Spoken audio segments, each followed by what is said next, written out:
Chapter 1. In the third year of the reign of Jehoiakim king of Judah, Nebuchadnezzar king of Babylon came to Jerusalem and besieged it. And the Lord delivered Jehoiakim king of Judah into his hand, along with some of the articles from the temple of God. These he carried off to the temple of his God in Babylonia and put in the treasure house of his God. Then the king ordered Ashpenaz, chief of his court officials, to bring into the king's service some of the Israelites from the royal family and the nobility, young men without any physical defect, handsome, showing aptitude for every kind of learning, well informed, quick to understand, and qualified to serve in the king's palace. He was to teach them the language and literature of the Babylonians. The king assigned them a daily amount of food and wine from the king's table. They were to be trained for 3 years, and after that they were to enter the king's service. Among those who were chosen were some from Judah: Daniel, Hananiah, Mishael, and Azariah. The chief official gave them new names. To Daniel the name Belteshazzar, to Hananiah Shadrach, to Mishael Meshach, and to Azariah Abednego. But Daniel resolved not to defile himself with the royal food and wine, and he asked the chief official for permission not to defile himself this way. Now God had caused the official to show favor and compassion to Daniel, but the official told Daniel, "I am afraid of my lord the king, who has assigned your food and drink. Why should he see you looking worse than the other young men your age? The king would then have my head because of you." Daniel then said to the guard whom the chief official had appointed over Daniel, Hananiah, Mishael, and Azariah, "Please test your servants for 10 days. Give us nothing but vegetables to eat and water to drink. Then compare our appearance with that of the young men who eat the royal food, and treat your servants in accordance with what you see." So he agreed to this and tested them for 10 days. At the end of the 10 days, they looked healthier and better nourished than any of the young men who ate the royal food. So the guard took away their choice food and the wine they were to drink, and gave them vegetables instead. To these 4 young men, God gave knowledge and understanding of all kinds of literature and learning, and Daniel could understand visions and dreams of all kinds. At the end of the time set by the king to bring them into his service, the chief official presented them to Nebuchadnezzar. The king talked with them, and he found none equal to Daniel, Hananiah, Mishael, and Azariah, so they entered the king's service. In every matter of wisdom and understanding about which the king questioned them, he found them 10 times better than all the magicians and enchanters in his whole kingdom. And Daniel remained there until the first year of King Cyrus. Chapter 2. In the second year of his reign, Nebuchadnezzar had dreams. His mind was troubled, and he could not sleep. So the king summoned the magicians, enchanters, sorcerers, and astrologers to tell him what he had dreamed. When they came in and stood before the king, he said to them, "I have had a dream that troubles me, and I want to know what it means." Then the astrologers answered the king, "May the king live forever. Tell your servants the dream, and we will interpret it." The king replied to the astrologers, "This is what I have firmly decided. If you do not tell me what my dream was and interpret it, I will have you cut into pieces and your houses turned into piles of rubble. But if you tell me the dream and explain it, you will receive from me gifts and rewards and great honor. So tell me the dream and interpret it for me." Once more they replied, "Let the king tell his servants the dream, and we will interpret it." Then the king answered, "I am certain that you are trying to gain time, because you realize that this is what I have firmly decided. If you do not tell me the dream, there is only one penalty for you. You have conspired to tell me misleading and wicked things, hoping the situation will change. So then tell me the dream, and I will know that you can interpret it for me." The astrologers answered the king, "There is no one on earth who can do what the king asks. No king, however great and mighty, has ever asked such a thing of any magician or enchanter or astrologer. What the king asks is too difficult. No one can reveal it to the king except the gods, and they do not live among humans." This made the king so angry and furious that he ordered the execution of all the wise men of Babylon. So the decree was issued to put the wise men to death, and men were sent to look for Daniel and his friends to put them to death. When Arioch, the commander of the king's guard, had gone out to put to death the wise men of Babylon, Daniel spoke to him with wisdom and tact. He asked the king's officer, "Why did the king issue such a harsh decree?" Arioch then explained the matter to Daniel.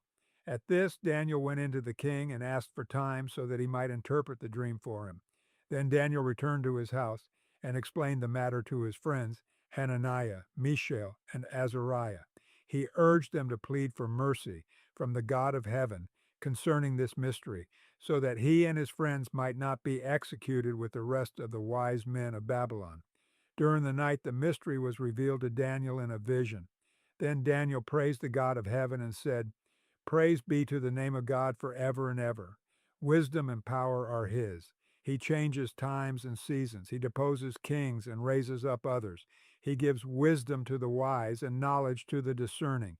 He reveals deep and hidden things. He knows what lies in darkness, and light dwells with him. I thank and praise you, God of my ancestors. You have given me wisdom and power. You have made known to me what we asked of you. You have made known to us the dream of the king." Then Daniel went to Arioch, whom the king had appointed to execute the wise men of Babylon, and said to him, "Do not execute the wise men of Babylon. Take me to the king, and I will interpret his dream for him."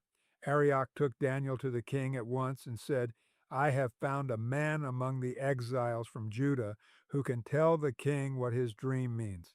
The king asked Daniel, also called Belteshazzar, "Are you able to tell me what I saw in my dream and interpret it?" Daniel replied, "No wise man, enchanter, magician, or diviner can explain to the king the mystery he has asked about, but there is a God in heaven who reveals mysteries. He has shown King Nebuchadnezzar what will happen in days to come. Your dream and the visions that passed through your mind as you were lying in bed are these. As your majesty was lying there, your mind turned to things to come, and the revealer of mysteries showed you what is going to happen. As for me, this mystery has been revealed to me not because I have greater wisdom than anyone else alive, but so that your majesty may know the interpretation and that you may understand what went through your mind. Your majesty looked, and there before you stood a large statue, an enormous, dazzling statue, awesome in appearance. The head of the statue was made of pure gold, its chest and arms of silver, its belly and thighs of bronze, its legs of iron, its feet partly of iron and partly of baked clay. While you were watching, a rock was cut out, but not by human hands.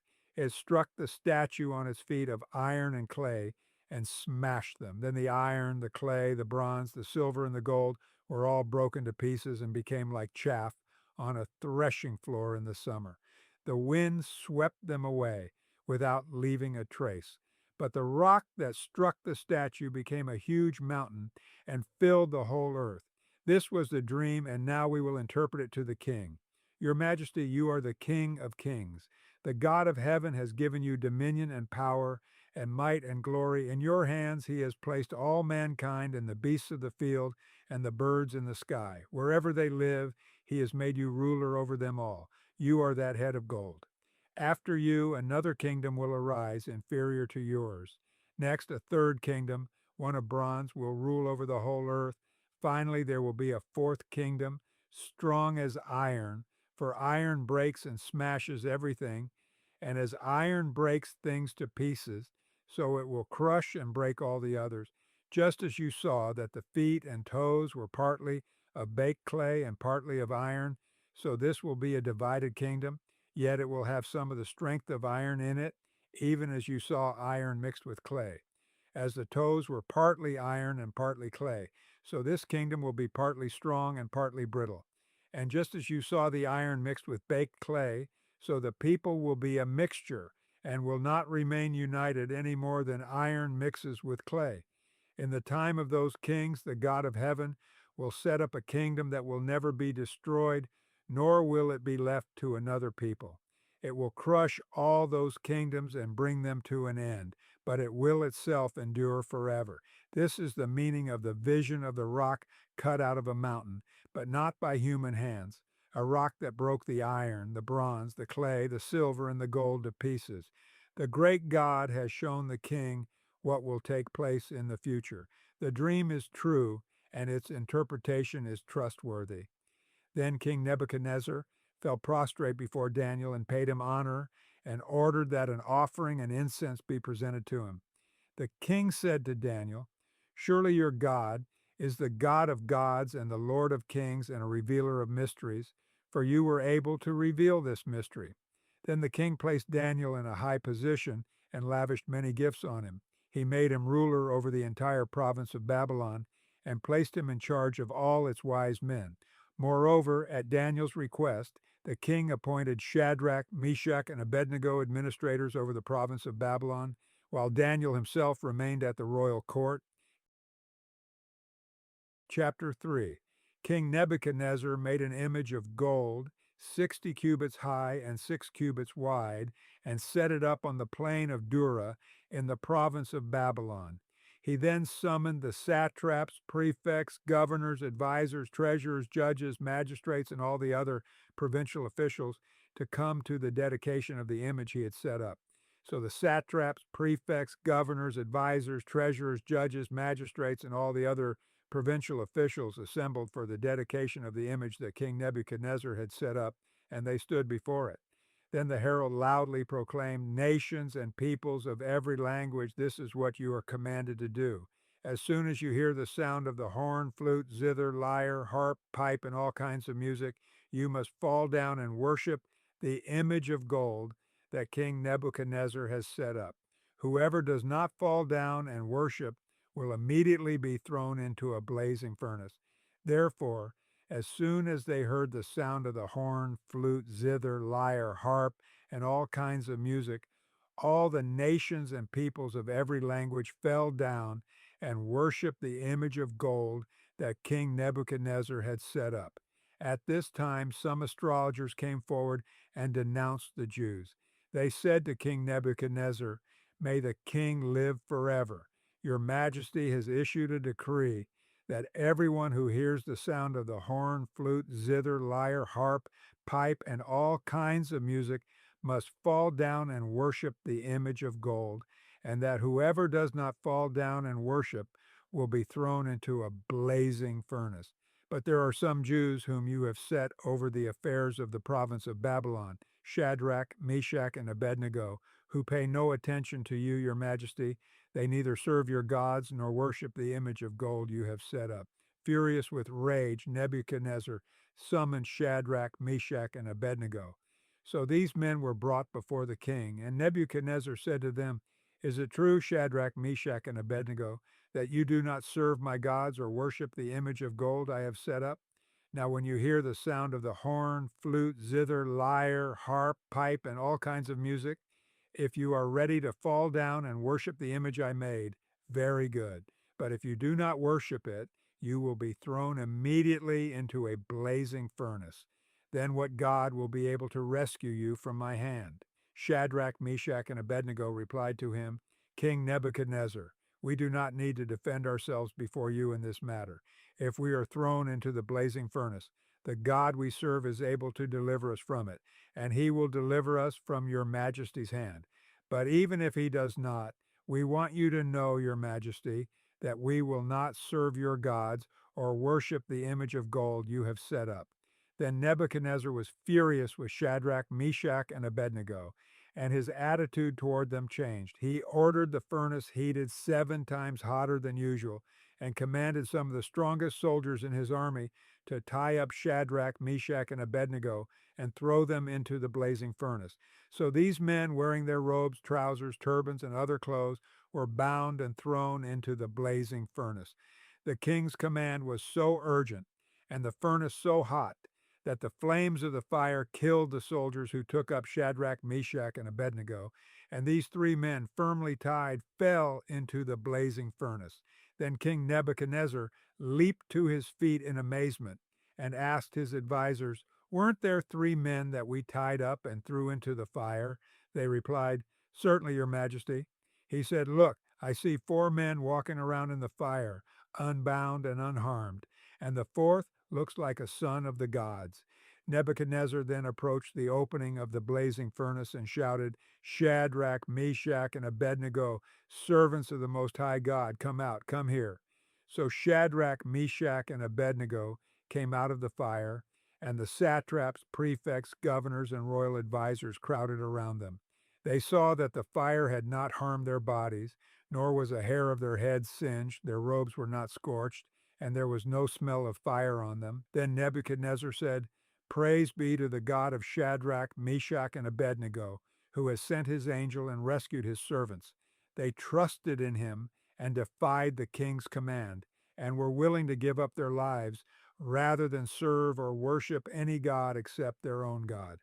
Therefore I decree that the people of any nation or language who say anything against the God of Shadrach, Meshach, and Abednego be cut into pieces, and their houses be turned into piles of rubble, for no other God can save in this way." Then the king promoted Shadrach, Meshach, and Abednego in the province of Babylon. Chapter 4. King Nebuchadnezzar. To the nations and peoples of every language who live in all the earth, may you prosper greatly. It is my pleasure to tell you about the miraculous signs and wonders that the Most High God has performed for me. How great are his signs, how mighty his wonders. His kingdom is an eternal kingdom. His dominion endures from generation to generation. I, Nebuchadnezzar, was at home in my palace, contented and prosperous. I had a dream that made me afraid. As I was lying in bed, the images and visions that passed through my mind terrified me. So I commanded that all the wise men of Babylon be brought before me to interpret the dream for me. When the magicians, enchanters, astrologers, and diviners came, I told them the dream, but they could not interpret it for me. Finally, Daniel came into my presence, and I told him the dream. He is called Belteshazzar, after the name of my God, and the spirit of the holy gods is in him. I said, "Belteshazzar, chief of the magicians, I know that the spirit of the holy gods is in you, and no mystery is too difficult for you. Here is my dream. Interpret it for me." These are the visions I saw while lying in bed. I looked, and there before me stood a tree in the middle of the land. Its height was enormous. The tree grew large and strong, and its top touched the sky. It was visible to the ends of the earth. Its leaves were beautiful, its fruit abundant, and on it was food for all. Under it the wild animals found shelter, and the birds lived in its branches. From it every creature was fed. In the visions I saw while lying in bed, I looked, and there before me was a holy one, a messenger, coming down from heaven. He called in a loud voice, "Cut down the tree and trim off its branches, strip off its leaves and scatter its fruit. Let the animals flee from under it and the birds from its branches. But let the stump and its roots, bound with iron and bronze, remain in the ground, in the grass of the field. Let him be drenched with the dew of heaven, and let him live with the animals among the plants of the earth. Let his mind be changed from that of a man, and let him be given the mind of an animal, till 7 times pass by for him. The decision is announced by messengers. The holy ones declare the verdict, so that the living may know that the Most High is sovereign over all kingdoms on earth, and gives them to anyone he wishes, and sets over them the lowliest of people. This is the dream that I, King Nebuchadnezzar, had. Now, Belteshazzar, tell me what it means, for none of the wise men in my kingdom can interpret it for me, but you can because the spirit of the holy gods is in you." Then Daniel, also called Belteshazzar, was greatly perplexed for a time, and his thoughts terrified him. So the king said, "Belteshazzar, do not let the dream or its meaning alarm you." Belteshazzar answered, "God, my lord, if only the dream applied to your enemies and its meaning to your adversaries. The tree you saw, which grew large and strong, with its top touching the sky, visible to the whole earth, with beautiful leaves and abundant fruit, providing food for all, giving shelter to the wild animals, and having nesting places in its branches for the birds. Your Majesty, you are that tree. You have become great and strong. Your greatness has grown until it reaches the sky, and your dominion extends to distant parts of the earth. Your Majesty saw a holy one, a messenger, coming down from heaven and saying, 'Cut down the tree and destroy it, But leave the stump bound with iron and bronze in the grass of the field, while its roots remain in the ground. Let him be drenched with the dew of heaven. Let him live with the wild animals until 7 times pass by for him. This is the interpretation, your majesty, and this is the decree the Most High has issued against my lord the king. You will be driven away from people and will live with the wild animals. You will eat grass like the ox and be drenched with the dew of heaven. 7 times will pass by for you until you acknowledge that the Most High is sovereign over all kingdoms on earth and gives them to anyone he wishes. The command to leave the stump of the tree with its roots means that your kingdom will be restored to you when you acknowledge that heaven rules. Therefore, your majesty, be pleased to accept my advice. Renounce your sins by doing what is right, and your wickedness by being kind to the oppressed. It may be that then your prosperity will continue. All this happened to King Nebuchadnezzar. 12 months later, as the king was walking on the roof of the royal palace of Babylon, he said, "Is not this the great Babylon I have built as the royal residence by my mighty power and for the glory of my majesty?" Even as the words were on his lips, a voice came from heaven. "This is what is decreed for you, King Nebuchadnezzar. Your royal authority has been taken from you. You will be driven away from people and will live with the wild animals. You will eat grass like the ox. 7 times will pass by for you until you acknowledge that the Most High is sovereign over all kingdoms on earth and gives them to anyone he wishes." Immediately, what had been said about Nebuchadnezzar was fulfilled. He was driven away from people and ate grass like the ox. His body was drenched with the dew of heaven until his hair grew like the feathers of an eagle and his nails like the claws of a bird. At the end of that time, I, Nebuchadnezzar, raised my eyes toward heaven, and my sanity was restored. Then I praised the Most High. I honored and glorified him who lives forever. His dominion is an eternal dominion. His kingdom endures from generation to generation. All the peoples of the earth are regarded as nothing. He does as he pleases with the powers of heaven and the peoples of the earth. No one can hold back his hand or say to him, "What have you done?" At the same time that my sanity was restored, my honor and splendor were returned to me for the glory of my kingdom. My advisors and nobles sought me out, and I was restored to my throne and became even greater than before. Now I, Nebuchadnezzar, praise and exalt and glorify the King of heaven, because everything he does is right and all his ways are just. And those who walk in pride, he is able to humble. Chapter 5. King Belshazzar gave a great banquet for 1,000 of his nobles, and drank wine with them. While Belshazzar was drinking his wine, he gave orders to bring in the gold and silver goblets that Nebuchadnezzar his father had taken from the temple in Jerusalem, so that the king and his nobles, his wives, and his concubines might drink from them. So they brought in the gold goblets that had been taken from the temple of God in Jerusalem, and the king and his nobles, his wives, and his concubines drank from them. As they drank the wine, they praised the gods of gold and silver, of bronze, iron, wood, and stone.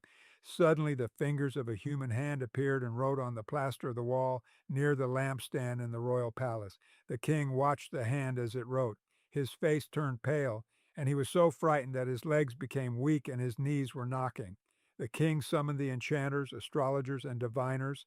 Then he said to these wise men of Babylon, "Whoever reads this writing and tells me what it means will be clothed in purple and have a gold chain placed around his neck, and he will be made the third highest ruler in the kingdom." Then all the king's wise men came in, but they could not read the writing or tell the king what it meant. So King Belshazzar became even more terrified, and his face grew more pale.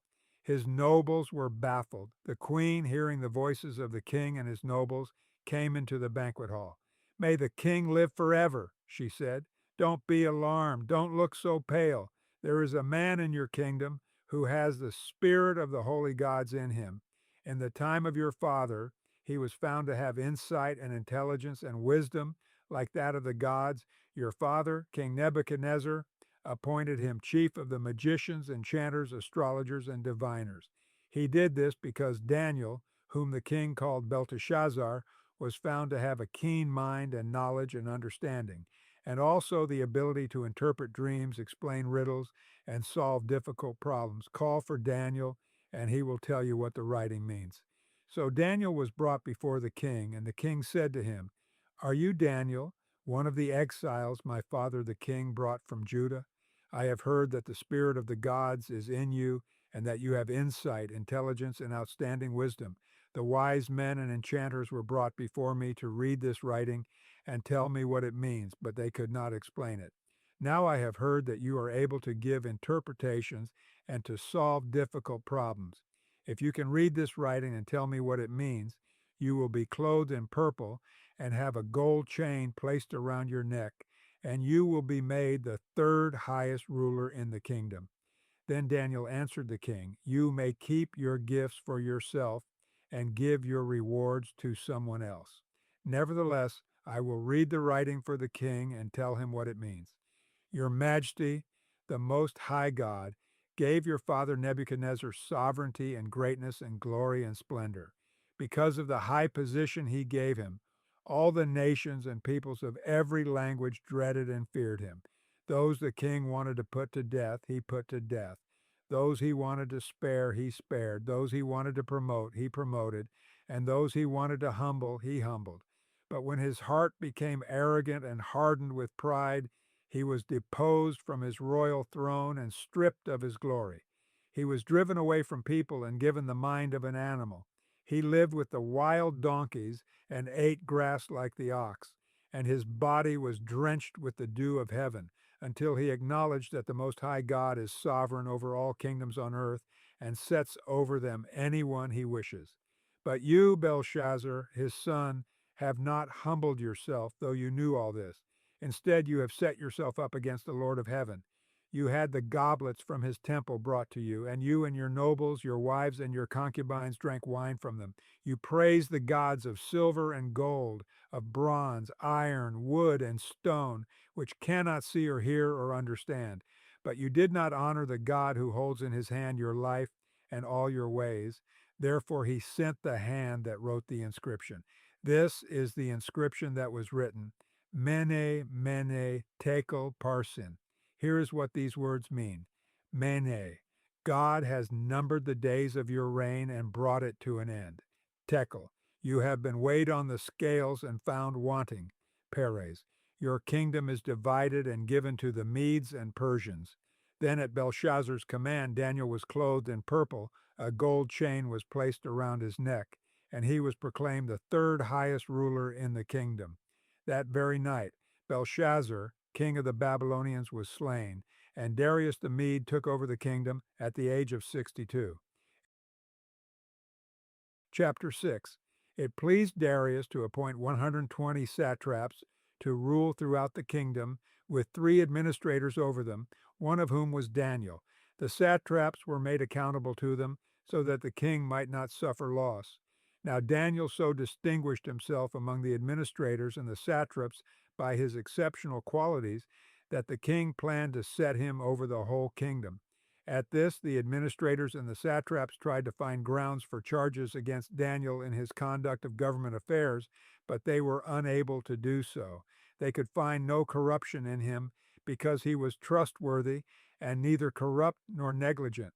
Finally, these men said, "We will never find any basis for charges against this man Daniel unless it has something to do with the law of his God." So these administrators and satraps went as a group to the king and said, "May King Darius live forever." The royal administrators, prefects, satraps, advisors, and governors have all agreed that the king should issue an edict and enforce the decree that anyone who prays to any god or human being during the next 30 days, except to you, your majesty, shall be thrown into the lion's den. Now, your majesty, issue the decree and put it in writing so that it cannot be altered, in accordance with the law of the Medes and Persians, which cannot be repealed. So King Darius put the decree in writing. Now, when Daniel learned that the decree had been published, he went home to his upstairs room where the windows opened toward Jerusalem. 3 times a day he got down on his knees and prayed, giving thanks to his God, just as he had done before. Then these men went as a group and found Daniel praying and asking God for help. So they went to the king, and spoke to him about his royal decree. Did you not publish a decree that during the next 30 days, anyone who prays to any god or human being except to you, your majesty, would be thrown into the lion's den? The king answered, the decree stands in accordance with the law of the Medes and Persians, which cannot be repealed. Then they said to the king, Daniel, who is one of the exiles from Judah, pays no attention to you, your majesty, or to the decree you put in writing. He still prays 3 times a day. When the king heard this, he was greatly distressed. He was determined to rescue Daniel and made every effort until sundown to save him. Then the men went as a group to King Darius and said to him, Remember, your majesty, that according to the law of the Medes and Persians, no decree or edict that the king issues can be changed. So the king gave the order, and they brought Daniel and threw him into the lion's den. The king said to Daniel, May your God, whom you serve continually, rescue you. A stone was brought and placed over the mouth of the den, and the king sealed it with his own signet ring and with the rings of his nobles, so that Daniel's situation might not be changed.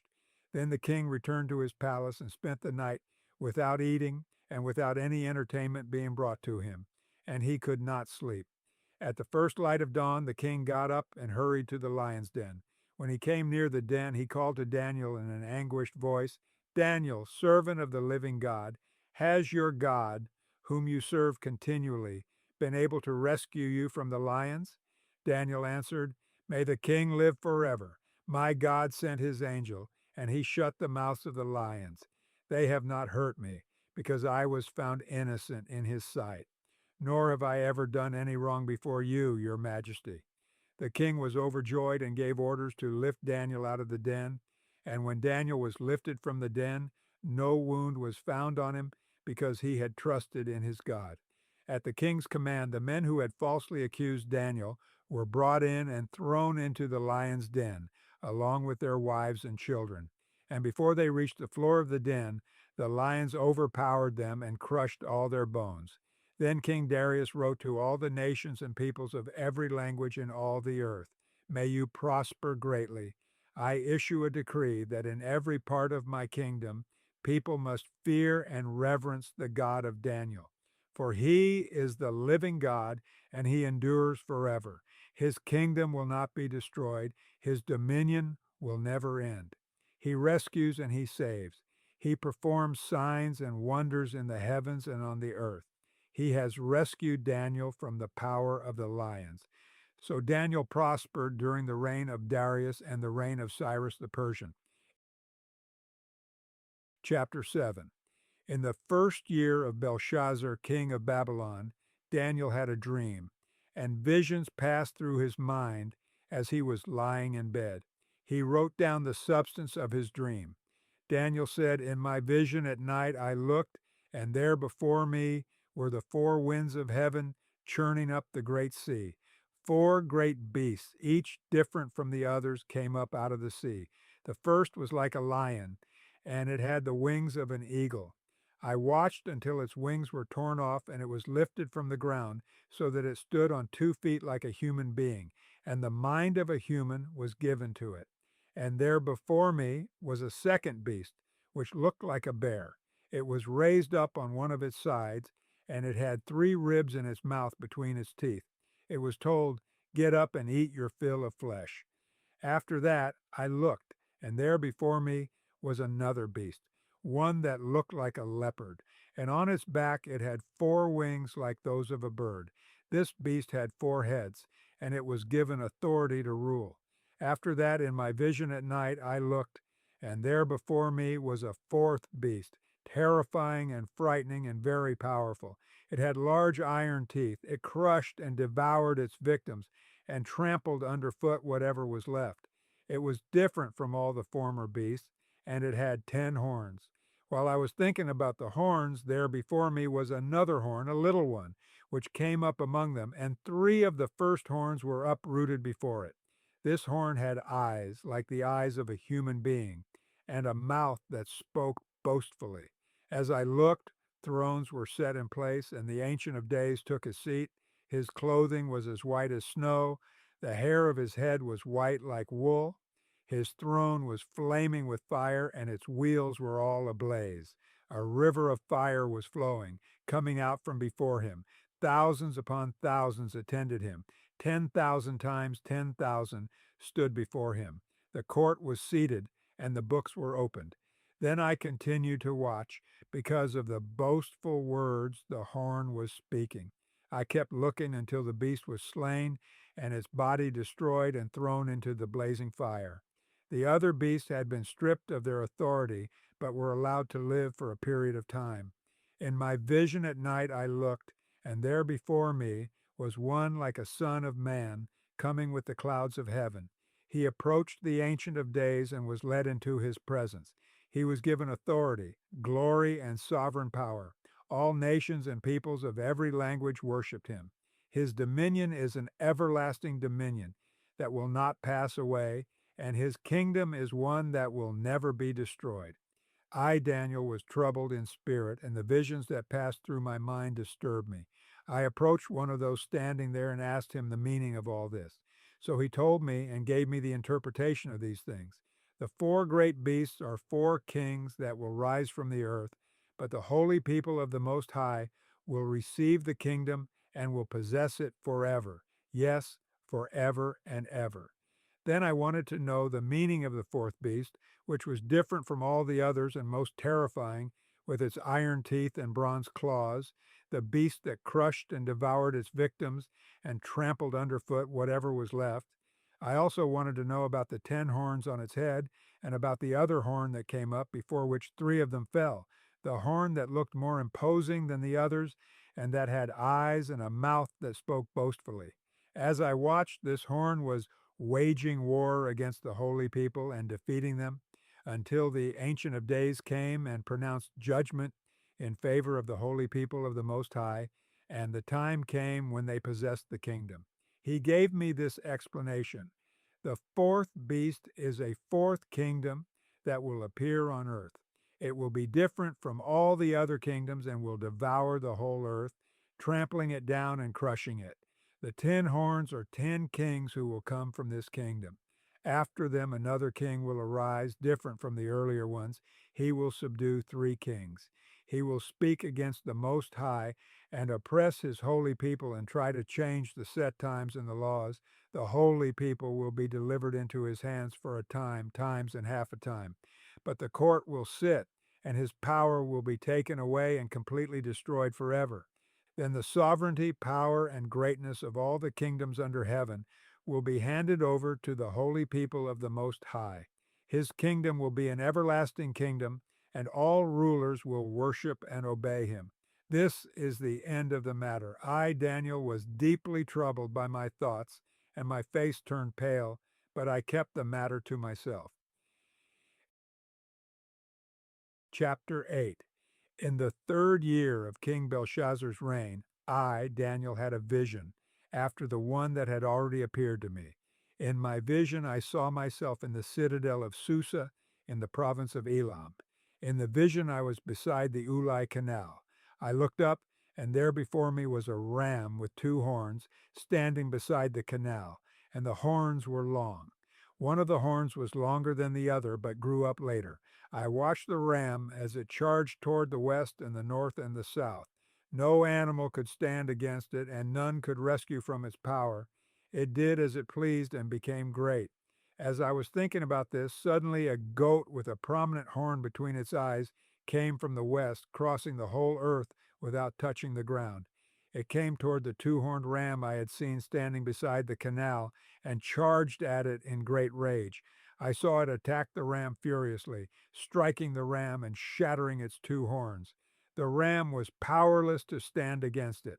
The goat knocked it to the ground and trampled on it, and none could rescue the ram from its power. The goat became very great, but at the height of its power the large horn was broken off, and in its place 4 prominent horns grew up toward the 4 winds of heaven. Out of one of them came another horn, which started small but grew in power to the south and to the east and toward the beautiful land. It grew until it reached the host of the heavens, and it threw some of the starry host down to the earth and trampled on them. It set itself up to be as great as the commander of the army of the Lord. It took away the daily sacrifice from the Lord, and his sanctuary was thrown down. Because of rebellion, the Lord's people and the daily sacrifice were given over to it. It prospered in everything it did, and truth was thrown to the ground. Then I heard a holy one speaking, and another holy one said to him, "How long will it take for the vision to be fulfilled, the vision concerning the daily sacrifice, the rebellion that causes desolation, the surrender of the sanctuary, and the trampling underfoot of the Lord's people?" He said to me, "It will take 2,300 evenings and mornings. Then the sanctuary will be reconsecrated." While I, Daniel, was watching the vision and trying to understand it, there before me stood one who looked like a man. And I heard a man's voice from the Ulai calling, "Gabriel, tell this man the meaning of the vision." As he came near the place where I was standing, I was terrified and fell prostrate. "Son of man," he said to me, "understand that the vision concerns the time of the end." While he was speaking to me, I was in a deep sleep, with my face to the ground. Then he touched me and raised me to my feet. He said, "I am going to tell you what will happen later in the time of wrath, because the vision concerns the appointed time of the end. The two-horned ram that you saw represents the kings of Media and Persia. The shaggy goat is the king of Greece, and the large horn between its eyes is the first king. The four horns that replaced the one that was broken off represent four kingdoms that will emerge from his nation, but will not have the same power. In the latter part of their reign, when rebels have become completely wicked, a fierce-looking king, a master of intrigue, will arise. He will become very strong, but not by his own power. He will cause astounding devastation and will succeed in whatever he does.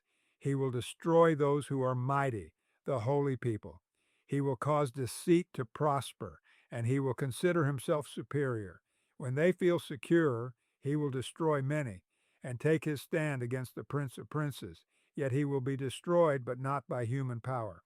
The vision of the evenings and mornings that has been given you is true, but seal up the vision, for it concerns the distant future.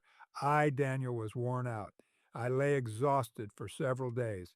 Then I got up and went about the king's business. I was appalled by the vision. It was beyond understanding. Chapter 9. In the first year of Darius, son of Xerxes, a Mede by descent, who was made ruler over the Babylonian kingdom, in the first year of his reign, I, Daniel, understood from the scriptures, according to the word of the Lord given to Jeremiah the prophet, that the desolation of Jerusalem would last 70 years. So I turned to the Lord God and pleaded with him in prayer and petition and fasting and in sackcloth and ashes. I prayed to the Lord my God and confessed, "Lord, the great and awesome God, who keeps his covenant of love with those who love him and keep his commandments, we have sinned and done wrong. We have been wicked and have rebelled. We have turned away from your commands and laws. We have not listened to your servants, the prophets, who spoke in your name to our kings, our princes, and our ancestors, and to all the people of the land. Lord, you are righteous, but this day we are covered with shame, the people of Judah and the inhabitants of Jerusalem and all Israel, both near and far, in all the countries where you have scattered us, because of our unfaithfulness to you. We and our kings, our princes, and our ancestors are covered with shame, Lord, because we have sinned against you. The Lord our God is merciful and forgiving, even though we have rebelled against him. We have not obeyed the Lord our God or kept the laws he gave us through his servants, the prophets. All Israel has transgressed your law and turned away, refusing to obey you. Therefore, the curses and sworn judgments written in the law of Moses, the servant of God, have been poured out on us because we have sinned against you. You have fulfilled the word spoken against us and against our rulers by bringing on us great disaster. Under the whole heaven, nothing has ever been done like what has been done to Jerusalem. Just as it is written in the law of Moses, all this disaster has come on us. Yet we have not sought the favor of the Lord our God by turning from our sins and giving attention to your truth. The Lord did not hesitate to bring the disaster on us, for the Lord our God is righteous in everything he does, yet we have not obeyed him. Now, Lord our God, who brought your people out of Egypt with a mighty hand, and who made for yourself a name that endures to this day, we have sinned, we have done wrong. Lord, in keeping with all your righteous acts, turn away your anger and your wrath from Jerusalem, your city, your holy hill. Our sins and the iniquities of our ancestors have made Jerusalem and your people an object of scorn to all those around us. Now, our God, hear the prayers and petitions of your servant. For your sake, Lord, look with favor on your desolate sanctuary. Give ear, our God, and hear. Open your eyes and see the desolation of the city that bears your name. We do not make requests of you because we are righteous, but because of your great mercy. Lord, listen. Lord, forgive. Lord, hear and act. For your sake, my God, do not delay, because your city and your people bear your name. While I was speaking and praying, confessing my sin and the sin of my people Israel, and making my request to the Lord my God for his holy hill, while I was still in prayer, Gabriel, the man I had seen in the earlier vision, came to me in swift flight about the time of the evening sacrifice. He instructed me and said to me, Daniel, I have now come to give you insight and understanding. As soon as you began to pray, a word went out, which I have come to tell you, for you are highly esteemed. Therefore, consider the word and understand the vision. 77s are decreed for your people and your holy city to finish transgression, to put an end to sin, to atone for wickedness, to bring in everlasting righteousness, to seal up vision and prophecy, and to anoint the most holy place. Know and understand this. From the time the word goes out to restore and rebuild Jerusalem until the anointed one, the ruler, comes, there will be 7 sevens and 62 sevens. It will be rebuilt with streets and a trench, but in times of trouble. After the 62 sevens, the anointed one will be put to death and will have nothing. The people of the ruler who will come will destroy the city and the sanctuary. The end will come like a flood. War will continue until the end, and desolations have been decreed. He will confirm a covenant with many for 1 7. In the middle of the 7, he will put an end to sacrifice and offering, and at the temple he will set up an abomination that causes desolation until the end that is decreed is poured out on him. Chapter 10. In the 3rd year of Cyrus king of Persia, a revelation was given to Daniel, who was called Belteshazzar. Its message was true, and it concerned a great war. The understanding of the message came to him in a vision. At that time, I, Daniel, mourned for 3 weeks. I ate no choice food, no meat or wine touched my lips, and I used no lotions at all until the 3 weeks were over. On the 24th day of the first month, as I was standing on the bank of the great river, the Tigris, I looked up, and there before me was a man dressed in linen, with a belt of fine gold from Uphaz around his waist. His body was like topaz, his face like lightning, his eyes like flaming torches, his arms and legs like the gleam of burnished bronze, and his voice like the sound of a multitude. I, Daniel, was the only one who saw the vision. Those who were with me did not see it, but such terror overwhelmed them that they fled and hid themselves. So I was left alone, gazing at this great vision. I had no strength left, my face turned deathly pale, and I was helpless. Then I heard him speaking, and as I listened to him, I fell into a deep sleep, my face to the ground. A hand touched me and set me trembling on my hands and knees. He said, Daniel, you who are highly esteemed, consider carefully the words I am about to speak to you, and stand up, for I have now been sent to you. And when he said this to me, I stood up trembling. Then he continued, Do not be afraid, Daniel. Since the first day that you set your mind to gain understanding and to humble yourself before your God, your words were heard, and I have come in response to them. But the prince of the Persian kingdom resisted me 21 days. Then Michael, one of the chief princes, came to help me because I was detained there with the king of Persia. Now I have come to explain to you what will happen to your people in the future, for the vision concerns a time yet to come. While he was saying this to me, I bowed with my face toward the ground and was speechless. Then one who looked like a man touched my lips, and I opened my mouth and began to speak. I said to the one standing before me, I am overcome with anguish because of the vision, my Lord, and I feel very weak. How can I, your servant, talk with you, my Lord? My strength is gone, and I can hardly breathe. Again, the one who looked like a man touched me and gave me strength. Do not be afraid, you who are highly esteemed, he said. Peace, be strong now, be strong. When he spoke to me, I was strengthened and said, Speak, my Lord, since you have given me strength. So he said, Do you know why I have come to you? Soon I will return to fight against the prince of Persia. And when I go, the prince of Greece will come. But first I will tell you what is written in the book of truth. No one supports me against them except Michael, your prince. Chapter 11. And in the first year of Darius the Mede, I took my stand to support and protect him. Now then, I tell you the truth. 3 more kings will arise in Persia, and then a fourth who will be far richer than all the others. When he has gained power by his wealth, he will stir up everyone against the kingdom of Greece. Then a mighty king will arise who will rule with great power and do as he pleases. After he has arisen, his empire will be broken up and parceled out toward the 4 winds of heaven. It will not go to his descendants, nor will it have the power he exercised, because his empire will be uprooted and given to others. The king of the south will become strong, but one of his commanders will become even stronger than he, and will rule his own kingdom with great power. After some years, they will become allies. The daughter of the king of the south will go to the king of the north to make an alliance, but she will not retain her power, and he and his power will not last. In those days she will be betrayed, together with her royal escort and her father, and the one who supported her. One from her family line will arise to take her place. He will attack the forces of the king of the north and enter his fortress. He will fight against them and be victorious.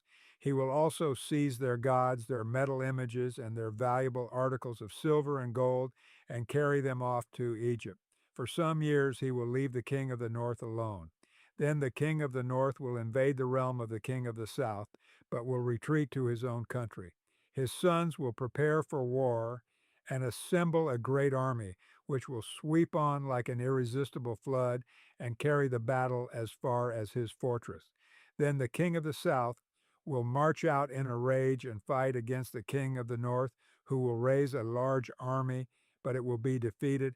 When the army is carried off, the king of the south will be filled with pride and will slaughter many thousands, yet he will not remain triumphant. For the king of the north will muster another army larger than the first, and after several years he will advance with a huge army fully equipped. In those times many will rise against the king of the south. Those who are violent among your own people will rebel in fulfillment of the vision, but without success. Then the king of the north will come and build up siege ramps and will capture a fortified city. The forces of the south will be powerless to resist. Even their best troops will not have the strength to stand. The invader will do as he pleases. No one will be able to stand against him. He will establish himself in the beautiful land and will have the power to destroy it.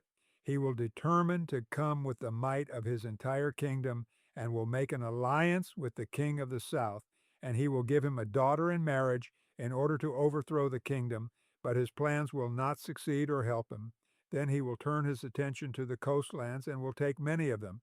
But a commander will put an end to his insolence and will turn his insolence back on him. After this, he will turn back toward the fortresses of his own country, but will stumble and fall to be seen no more. His successor will send out a tax collector to maintain the royal splendor. In a few years, however, he will be destroyed, yet not in anger or in battle. He will be succeeded by a contemptible person who has not been given the honor of royalty. He will invade the kingdom when its people feel secure, and he will seize it through intrigue. Then an overwhelming army will be swept away before him. Both it and a prince of the covenant will be destroyed. After coming to an agreement with him, he will act deceitfully, and with only a few people he will rise to power. When the richest provinces feel secure, he will invade them and will achieve what neither his fathers nor his forefathers did. He will distribute plunder, loot, and wealth among his followers. He will plot the overthrow of fortresses, but only for a time. With a large army, he will stir up his strength and courage against the king of the south. The king of the south will wage war with a large and very powerful army, but he will not be able to stand because of the plots devised against him. Those who eat from the king's provisions will try to destroy him. His army will be swept away, and many will fall in battle. The two kings, with their hearts bent on evil, will sit at the same table and lie to each other, but to no avail, because an end will still come at the appointed time. The king of the north will return to his own country with great wealth, but his heart will be set against the holy covenant. He will take action against it and then return to his own country. At the appointed time, he will invade the south again, but this time the outcome will be different from what it was before. Ships of the western coastlands will oppose him, and he will lose heart. Then he will turn back and vent his fury against the holy covenant. He will return and show favor to those who forsake the holy covenant. His armed forces will rise up to desecrate the temple fortress and will abolish the daily sacrifice. Then they will set up the abomination that causes desolation. With flattery, he will corrupt those who have violated the covenant, but the people who know their God will firmly resist him. Those who are wise will instruct many, though for a time they will fall by the sword, or be burned, or captured, or plundered. When they fall, they will receive a little help, and many who are not sincere will join them. Some of the wise will stumble, so that they may be refined, purified, and made spotless until the time of the end, for it will still come at the appointed time. The king will do as he pleases. He will exalt and magnify himself above every god, and will say unheard of things against the God of gods. He will be successful until the time of wrath is completed, for what has been determined must take place. He will show no regard for the gods of his ancestors, or for the one desired by women, nor will he regard any god, but will exalt himself above them all. Instead of them, he will honor a god of fortresses, a god unknown to his ancestors. He will honor with gold and silver, with precious stones and costly gifts. He will attack the mightiest fortresses with the help of a foreign god, and will greatly honor those who acknowledge him. He will make them rulers over many people, and will distribute the land at a price. At the time of the end, the king of the south will engage him in battle, and the king of the north will storm out against him with chariots and cavalry and a great fleet of ships. He will invade many countries and sweep through them like a flood. He will also invade the beautiful land. Many countries will fall, but Edom, Moab, and the leaders of Ammon will be delivered from his hand. He will extend his power over many countries. Egypt will not escape. He will gain control of the treasures of gold and silver and all the riches of Egypt, with the Libyans and Cushites in submission.